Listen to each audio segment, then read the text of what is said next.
Olá, estudantes da EJA, tudo bem?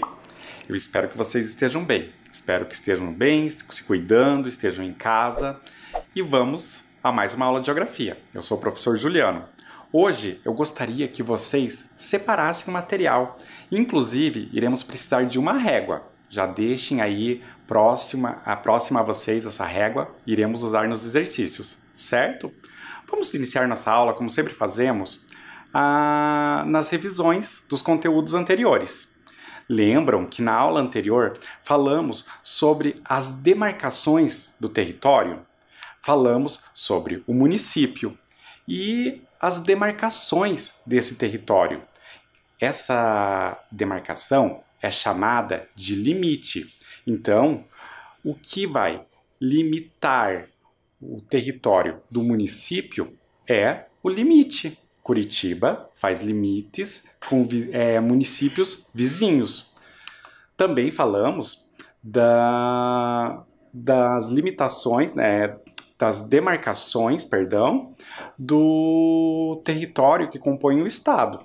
Chamamos essa demarcação de divisa. Então, o que vai limitar um estado de outro é a divisa. Falamos também que o território brasileiro tem suas fronteiras. É o que irá limitar o território do Brasil em relação aos países vizinhos. E olhem só, nas fotografias que vocês estão vendo, nós temos representações desses limites.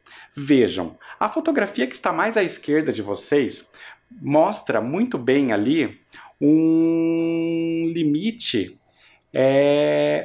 que está representado por um elemento natural. Percebam, o que nós temos ali? Um rio, não é mesmo? Um rio que está limitando dois territórios, ou seja, nós temos lugares distintos nas duas margens do rio. No caso do exemplo, nós temos o rio Mekong, que divide a Tailândia e o Laos. São dois países, certo? Mas nem sempre esses limites são demarcados por elementos naturais, como rios, lagos, serras. Em alguns casos, eles podem ser representados por construções feitas pelo homem. Um bom exemplo é o que nós podemos ver ali na fotografia. Vejam, uma cerca. Estão vendo a fotografia ali do lado direito de vocês? Uma cerca que divide dois territórios. Em alguns casos, isso pode representar muito bem um exemplo de fronteira, como é o caso da fotografia. Vejam, é uma cerca que vai limitar o território lá de Israel e a Síria. Que coisa, não é mesmo? Os homens possuem essa necessidade de limitar os territórios, em alguns casos com muros, cercas e, de maneira mais comum, que mais encontramos normalmente por aí, podem ser até estradas. Vamos falar agora dos limites do nosso município, o município em que vivemos, Curitiba. Vejam aí, nós temos a representação ali do nosso município e temos as limitações do município, seus municípios vizinhos.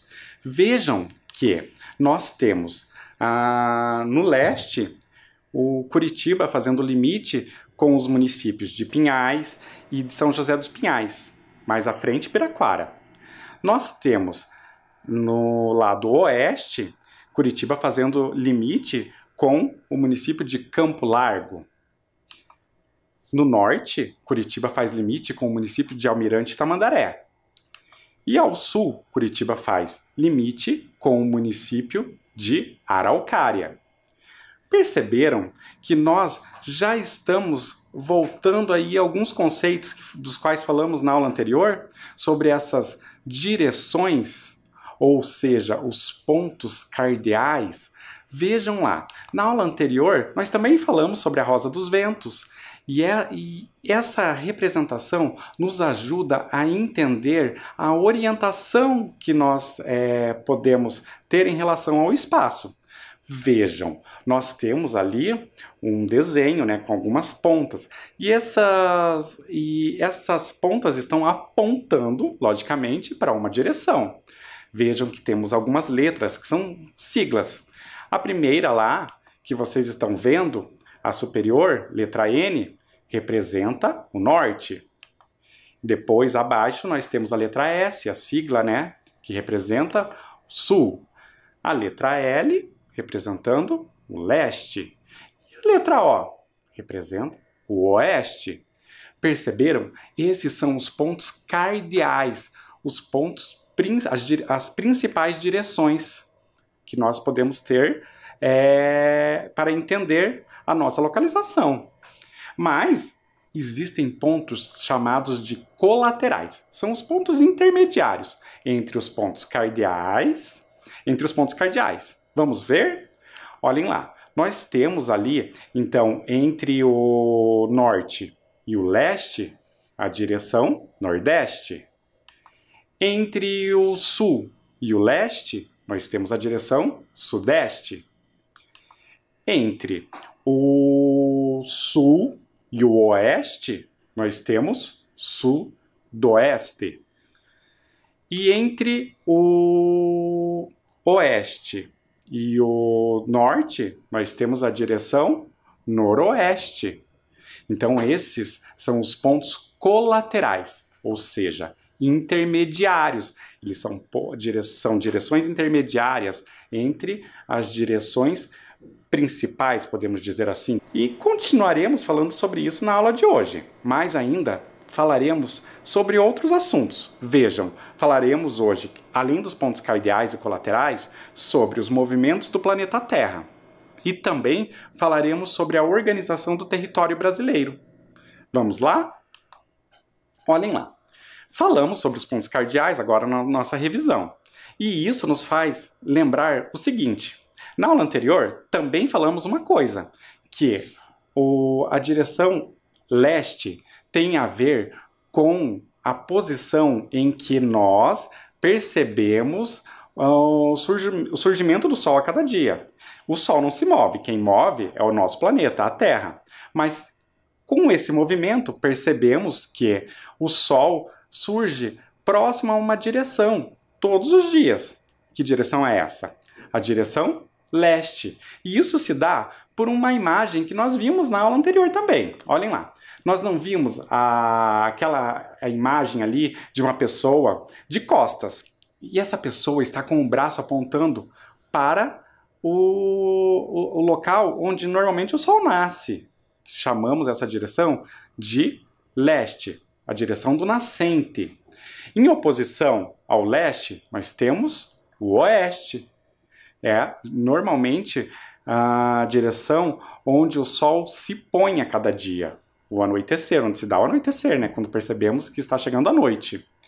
Tudo que tem à frente da pessoa, ou de nós mesmos, se nós estivermos fazendo essa experiência, é o norte. E tudo que tem na retaguarda, o sul. Retaguarda são as costas, não é mesmo? Então, aí somos levados a refletir e compreender como se dão essas orientações pelo Sol. E agora, nós vamos pensar a respeito de uma imagem. Vejam ali, nós não temos o nosso planeta ali na imagem, o planeta Terra. E ele está posicionado ali muito próximo ao Sol. Percebam como que está o planeta. Será que ele está sendo iluminado totalmente pelo Sol? Uma bela reflexão, não é mesmo? Então, eu tenho uma sugestão. Eu gostaria de convidá-los a ouvir um texto com uma lenda indígena, uma lenda dos índios Carajás. Esses habitantes aqui do território, do nosso território do Brasil, eles criaram uma lenda para tentar responder como surgiu a noite e a diferença que tem a noite para o dia. Vamos ouvir? Vamos lá? Como surgiu a noite? No começo do mundo, só havia dia. A noite estava adormecida nas profundezas das águas com Boiúna, uma cobra grande, que era a senhora do rio. A filha de Boiúna, uma moça muito bonita, havia se casado com um rapaz do vilarejo, nas margens do rio. Na hora de dormir, ela não conseguia e explicava para o marido: é porque ainda não é noite. Um dia, a moça pediu ao marido que fosse buscar a noite na casa de sua mãe. Ele mandou 3 amigos às profundezas do rio para falar com Boiuna.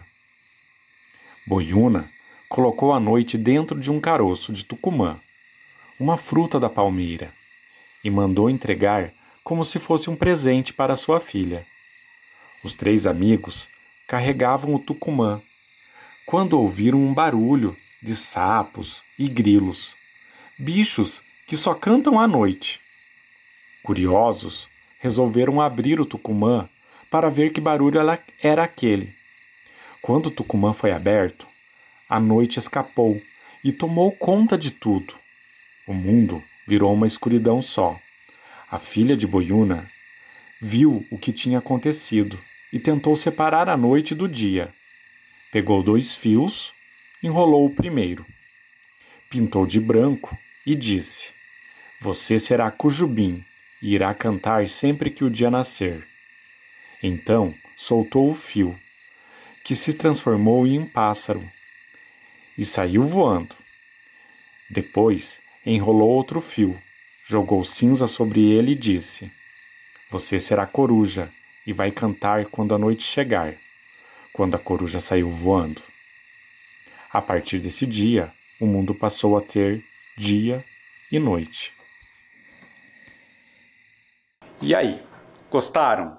Muito interessante essa lenda. Como falamos em aulas anteriores, é super importante compreendermos a cultura, o folclore do nosso povo. Os indígenas, por meio dessa lenda, conseguiram explicar algumas das características que definem o dia e a noite. Perceberam? Olhem lá. Nós podemos verificar ali que os animais que foram citados na lenda, a coruja e o cujubim, são animais com hábitos distintos. Vejam, o cujubim é um animal com hábitos diurnos. A coruja é um animal com hábitos noturnos. O que isso quer dizer? Quer dizer que eles costumam caçar durante esse período. Então, eles têm um hábito de estar acordados, ativos, nesses períodos. Noite ou dia. O cujubim, de dia. E a coruja, à noite. É muito legal, não é mesmo? Só que percebam, a lenda não nos trouxe uma explicação científica para a origem da noite e do dia. E é nesse ponto que a gente tem que pensar sobre o que leva o surgimento da noite ou do dia. Mas antes, eu gostaria que vocês refletissem um pouco sobre essa lenda. Vamos lá? Peguem um caderno, coloquem a data aí no caderno de anotações de vocês e tem um enunciado ali, uma questão importante para a gente tentar compreender a lenda que acabamos de escutar. Olhem lá, a questão questiona ali, ó, como a lenda explica o surgimento da noite. E aí, será que é fácil de responder a essa questão?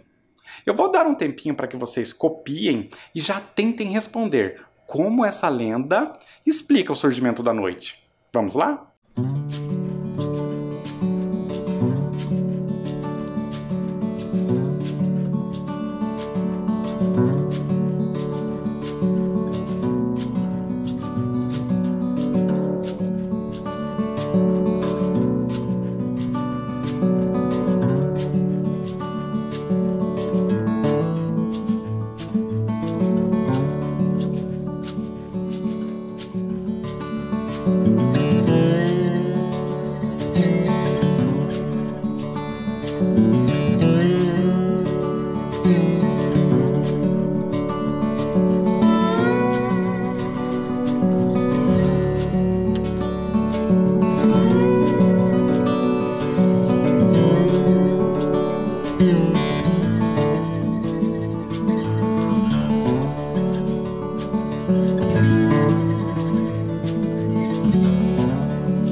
E aí, conseguiram responder? Olhem só. Então, a lenda é muito rica para demonstrar a cultura desse povo. Mas vejam, ela explica com uma maneira muito peculiar. Eu vou dar uma sugestão de resposta. Essa resposta pode ser construída por vocês. Então, não significa que se a sua resposta ficou um pouquinho diferente, ela esteja errada.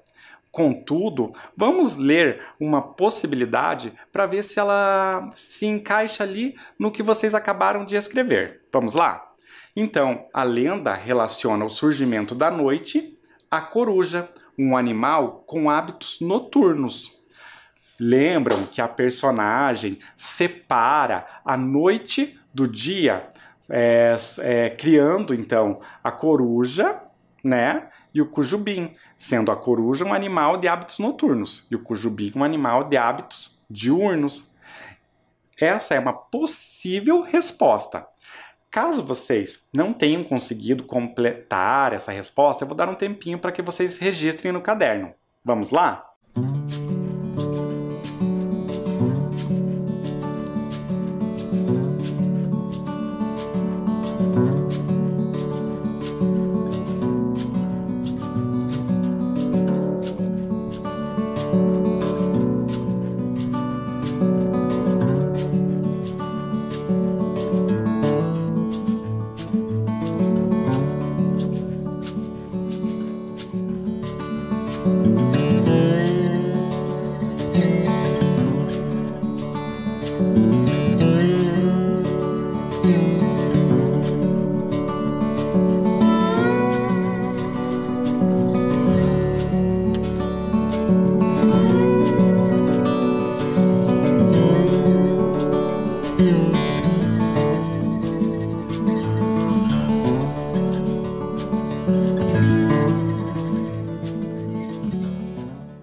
Conseguiram?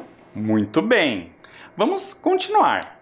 Olhem lá, temos ali a mesma imagem que vimos anteriormente. E uma questão ali na tela de vocês. O Sol está iluminando igualmente todo o planeta Terra? E aí, pessoal, como nós podemos responder isso? São duas possibilidades, sim ou não. Será que ele está iluminando igualmente todo o planeta? Vejam a imagem, pessoal. O Sol ilumina o nosso planeta. Contudo, vocês sabem que o nosso planeta, né, ele é esférico. Então, nem todos os lados serão iluminados ao mesmo tempo pelo Sol. Percebam que uma das faces, né, um dos lados ali está sendo muito bem iluminado pelo Sol, em contrapartida, outra parte não. Então, a nossa resposta só pode ser não. O Sol não está iluminando igualmente todo o nosso planeta. Muito legal isso, não é mesmo? Mas isso nos faz relembrar algumas coisas que aprendemos em aulas anteriores. Lembram que eu havia explicado que a Terra faz alguns movimentos, um em torno de si mesma e o outro em torno do Sol. Eu gostaria de convidá-los agora a assistir uma animação para entendermos um pouco desses movimentos. Vamos lá? O que essa imagem nos mostra? Vejam, nela está a Terra, o planeta em que vivemos, e o Sol. Uma coisa nos chama a atenção. A Terra apresenta uma face iluminada pelos raios solares, e outra não. Você sabe por que isso acontece? Isso acontece por causa do movimento de rotação. Esse movimento é o giro que a Terra faz em torno de seu próprio eixo, ou seja, em torno de si mesma. O giro leva 24 horas para ser concluído. Ele é responsável pelo dia e pela noite. Quando um lado do planeta Terra está voltado para o Sol, é dia, e, consequentemente, em seu lado oposto, é noite. Mas nosso planeta está em constante movimento. Ele nunca para. Além de girar em torno de si mesmo, ele também gira em torno do Sol. Damos a esse movimento o nome de translação. Ele é um pouco mais demorado. Leva 365 dias para ser completado. A translação determina a sucessão dos anos e, assim, também é responsável pelas 4 estações: verão, outono, inverno, primavera, que ocorrem em razão das diferentes localizações da Terra no espaço. Incrível, não é mesmo? Gostaram do vídeo? Falamos sobre isso nas aulas anteriores. Lembrem de uma coisa: o movimento que a Terra faz em torno do seu próprio eixo é o movimento de rotação. Aqui na mesa eu tenho um globo. Recordam que eu até demonstrei para vocês? O movimento de rotação é esse que a Terra faz em torno de si mesma, certo? E ele vai dar origem aos dias e às noites. Os dias, quando a Terra, está próxima, parte da Terra está voltada para o Sol. Em contrapartida, outro lado está escondido do Sol. Então ali vai ser noite. Isso vai explicar porque em alguns países é dia, enquanto em outros é noite. Também há um movimento de translação. E o que seria isso? É aquele movimento que a Terra faz em torno do Sol. Isso mesmo, a Terra leva 365 dias para girar em torno do Sol. Então, temos que ter em mente: quem se movimenta é a Terra. Por isso mesmo, quando a gente fala que o Sol nasce, na verdade a gente está querendo dizer que os raios solares passaram a iluminar a partir do movimento que a Terra está fazendo em torno do Sol. Não é o Sol que está se movimentando, ele sempre está lá. Então, consequentemente, ele não está nascendo. Essa é uma expressão que utilizamos, para facilitar a nossa vida. Mas não significa que o Sol está nascendo e morrendo ali todos os dias, Ele só está aparente naquele momento. Continuando, então. Agora temos uma questão. Vejam lá, a número 2. De acordo com o vídeo, qual é a explicação científica para a existência dos dias e das noites? Lembrem aí, a lenda vai nos mostrar uma explicação que os indígenas tinham naquele momento. Mas essa explicação não é científica. A explicação científica foi o que nós acabamos de ver na animação e o que eu acabei de falar sobre o planeta Terra.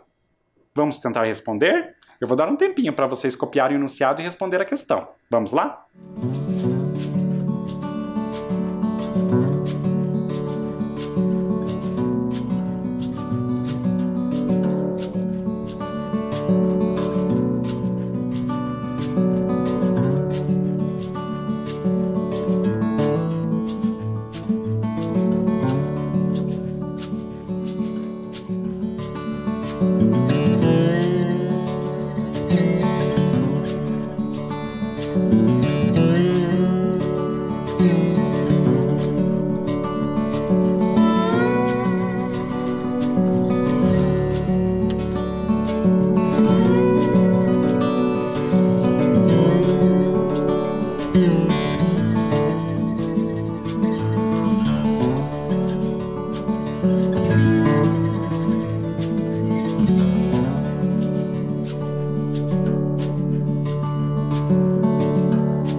E aí, conseguiram responder?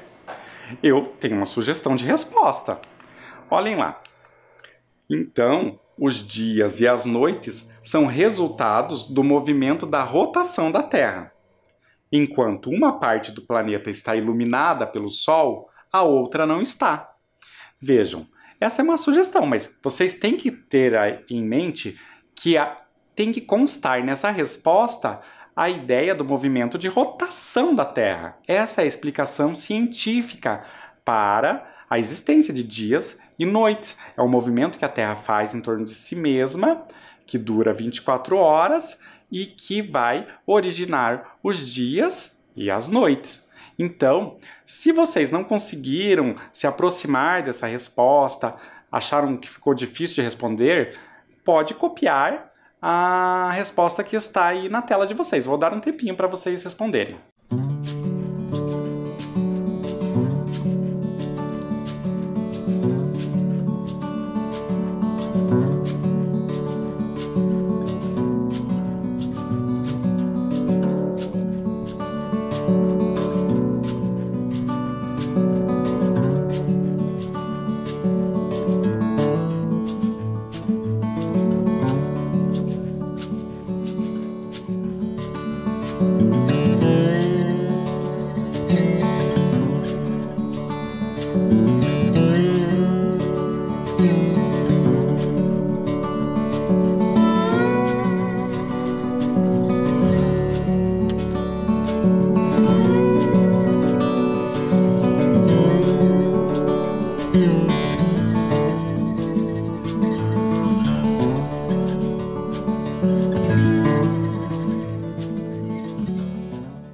E aí? Agora vamos para outra questão. Olhem lá. Eu primeiramente gostaria que vocês copiassem o enunciado desse exercício. Coloquem lá número 3, desenhe a rosa dos ventos, 2 pontos. Depois, eu já gostaria que vocês fizessem como eu fiz ali. Pulem uma linha e marquem ali 6 linhas. Vocês vão usar 6 linhas para fazer esse desenho. Vamos lá? Eu vou dar um tempinho para vocês fazerem isso.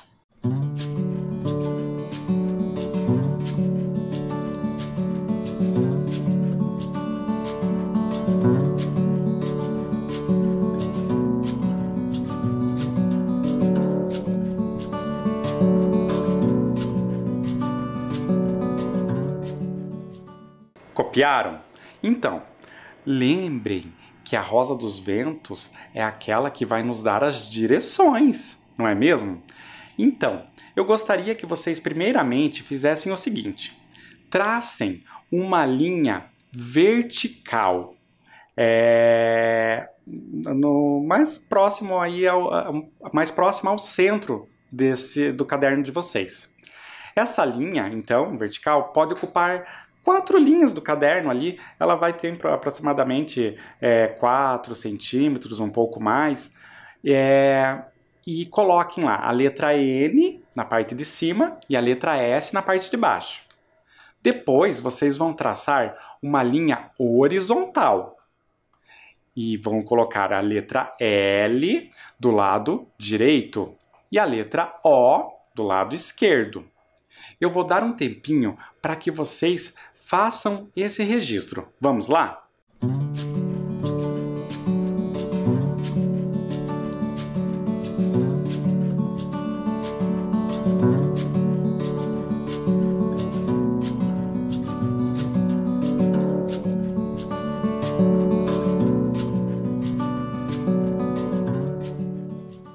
Então, eu usei a minha régua para fazer um desenho e aqui eu tenho o meu.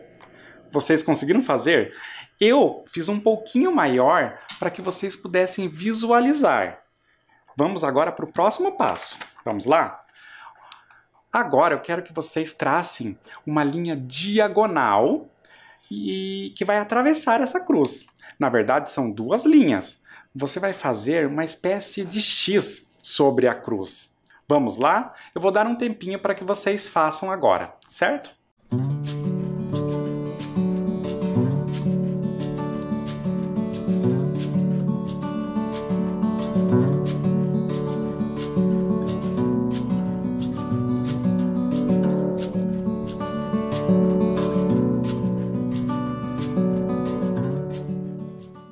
E aí, conseguiram? Eu acabei de terminar também o meu desenho. Vejam, fizemos uma cruz, apontamos ali as siglas, né, das direções, e depois fizemos um X sobre essa cruz. Muito bem, se você fez até esse passo, já temos um esboço do que será a nossa Rosa dos Ventos, mas ainda não terminou. Vamos continuar? Vejam lá, nós agora vamos fazer o seguinte, precisamos colocar 4 pontos paralelos. Vejam, você vai dar um espacinho ali na linha. Se você está ocupando 4 linhas, como eu fiz ali, você vai colocar no meio da linha um ponto. Só que percebam, esses pontos têm que estar paralelos, ou seja, um ponto na direção do outro. Vejam lá, como eu estou fazendo, ó. Um ponto, outro ponto, outro ponto. Percebam, esses 4 pontos poderiam muito bem formar um quadro, né, um quadrado ali no centro dessa Rosa dos Ventos. Eu vou dar um tempinho para que vocês façam isso. Vamos lá?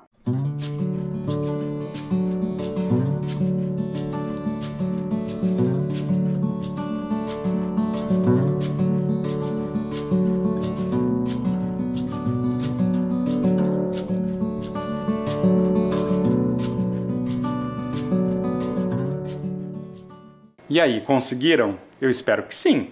Eu vou mostrar como é que ficou o meu aqui, ó. Então, eu coloquei 4 pontos que vão nos ajudar a concluir o desenho da Rosa dos Ventos, certo? Agora, eu vou mostrar para vocês como que vocês irão completar esse desenho. Vejam aí na tela de vocês. Nós vamos fazer um traço entre o ponto que nós fizemos até a extremidade da reta que vocês traçaram. Vejam, fizemos ali já um risco, não é mesmo? Fizemos outro risco. Perceberam como a Rosa dos Ventos está tomando forma? Vamos continuar esse trabalho. Olhem lá, mais um risco, do ponto até a extremidade da reta. Agora, da extremidade da reta até o ponto. Vocês vão ligando o ponto à extremidade. Perceberam como que se dá esse trabalho? Até concluir o desenho da Rosa dos Ventos. Agora, eu vou dar um tempinho para que vocês concluam esse trabalho. Vamos lá?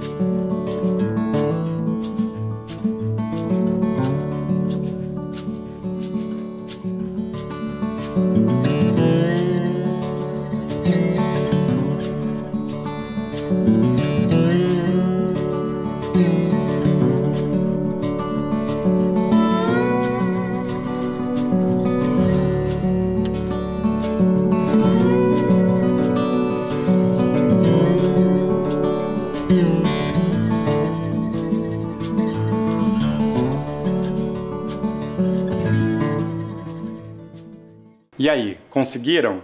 Então eu vou mostrar como que ficou o meu aqui, ó. Perceberam que não é difícil, você apenas ligou aqueles pontos que vocês marcaram no desenho até a extremidade da reta. Vejam, da extremidade ao ponto. Não é muito difícil, não é mesmo? Caso vocês não tenham conseguido fazer esses traços entre os pontos, as extremidades, não tem problema. A ideia era concluir o desenho da Rosa dos Ventos. Mas vamos agora falar um pouco das direções, que é o que importa aí nessa Rosa dos Ventos, não é mesmo? Agora, nós vamos para um outro exercício. Vocês não vão precisar desenhar novamente a Rosa dos Ventos, mas podem colocar o enunciado abaixo desse desenho, certo? E depois só executar a atividade. Vamos lá. Vejam o que o enunciado pede. Complete a Rosa dos Ventos com os pontos cardeais. Agora, quais são os pontos cardeais, aqueles que são os mais importantes?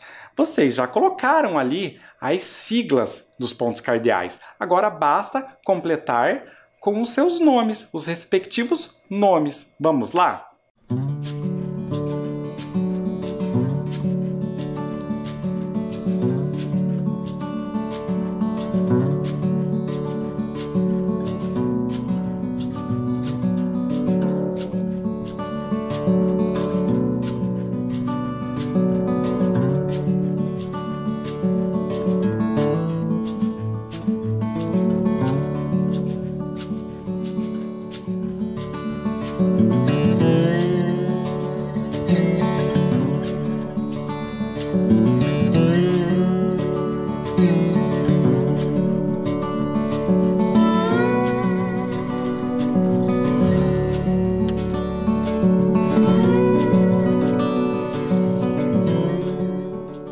E aí, conseguiram? Vamos fazer juntos. Então, nós sabemos que aquele aquela letra L é de leste, não é mesmo? E a próxima lá, O, de oeste. E a próxima letra ali, norte, N, de norte. E o S, consequentemente, é S de sul. Perceberam? Vocês já estão conseguindo recordar aí dos pontos cardeais, que são as principais direções da Rosa dos Ventos. Mas o nosso trabalho ainda não terminou. Nós temos mais exercícios. Antes eu vou dar um tempinho para que vocês registrem os pontos cardeais. Vamos lá?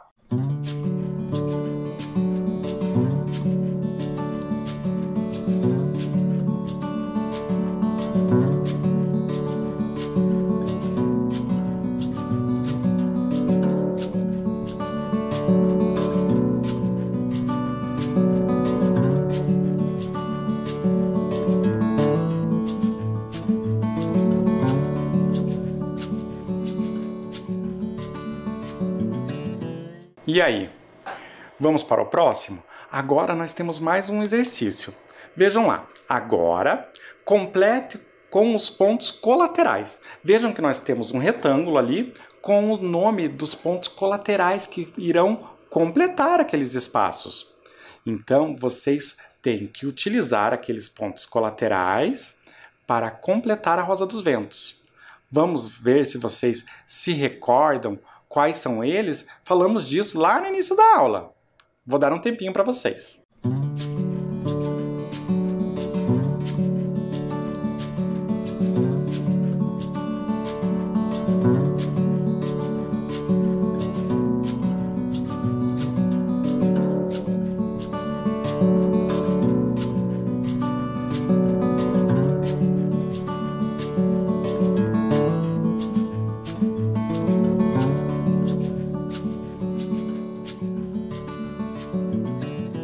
E aí, conseguiram? Vamos juntos fazer...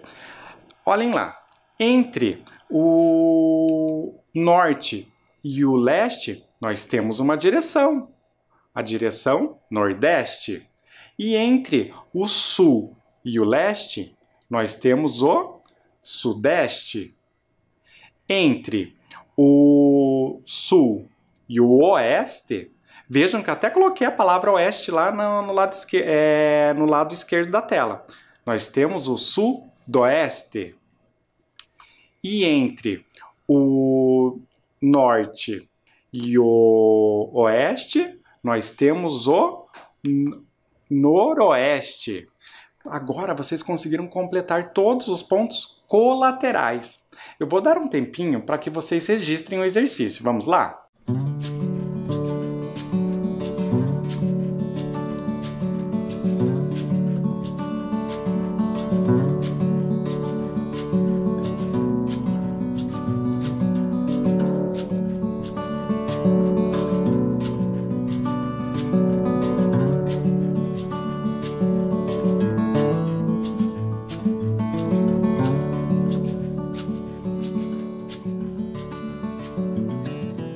E aí, conseguiram completar?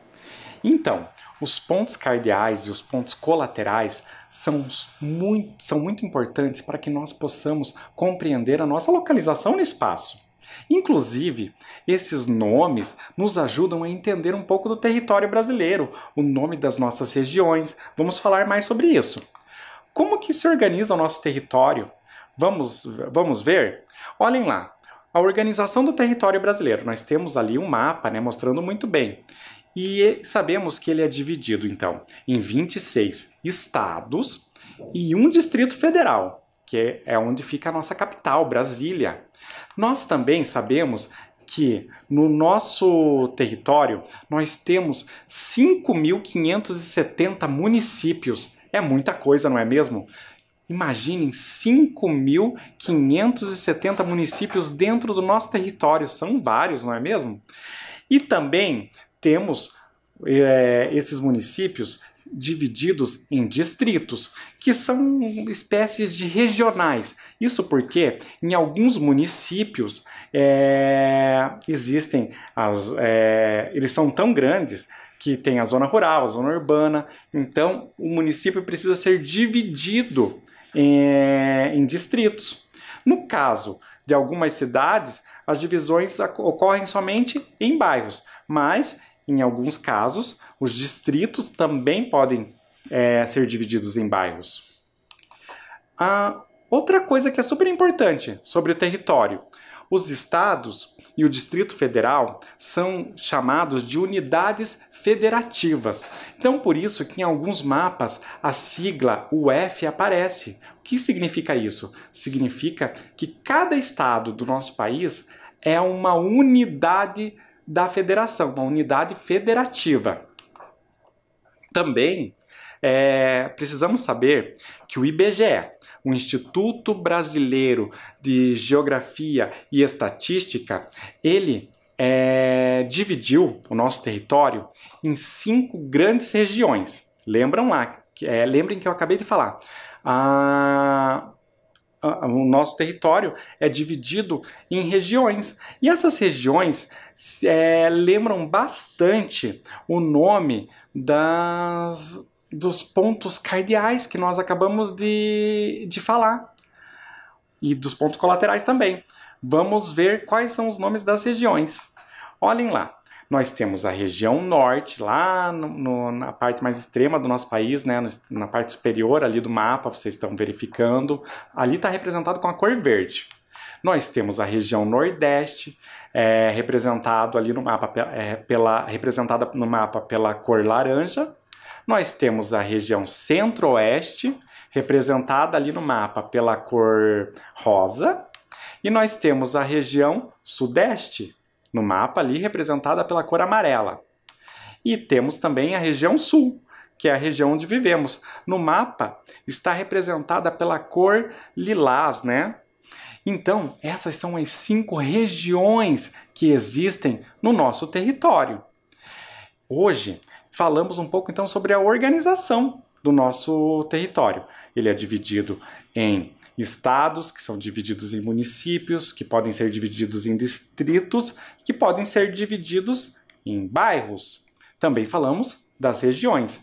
Na próxima aula, continuaremos a falar sobre a organização do nosso território.